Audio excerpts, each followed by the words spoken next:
అన్నయ్య అన్నయ్య ఏంటి? నాతో ఎప్పుడు ఇట్లా ఎందుకుంటావన్నయ్య? మన ఇద్దరం ఫ్రెండ్స్ లాగా ఉన్నాం కదా. నేనంతే. ప్లీజ్ అన్నయ్య.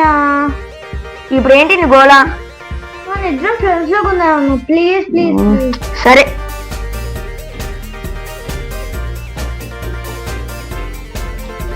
లాస్యా లాస్యా లే, తొందరలే. అబ్బా, ఏంటన్నయ్య అంత గట్టిగా కొట్టావు? నేను మా ఫ్రెండ్స్ అలాగే ఉంటా.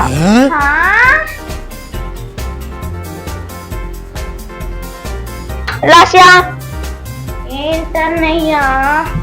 ఐస్ క్రీమ్ బుక్ చేశాను, ఒకసారి డబ్బులు కట్టి. నేనా? నా దగ్గర డబ్బులు నేను ఎందుకు కట్టాలైనా? నేను మా ఫ్రెండ్స్ అట్లా ఉంటా. ఒక రోజు నేను కడితే ఇంకో రోజు వాళ్ళు కడతారు. అయినా నీకు దండం బాబు, నువ్వు వద్దు, నీ ఫ్రెండ్షిప్ వద్దు. మంచిదైంది, లేకపోతే ఫ్రెండ్షిప్ కావాలట. ఫ్రెండ్షిప్ ఇప్పుడు ప్రశాంతంగా ఉండొచ్చు.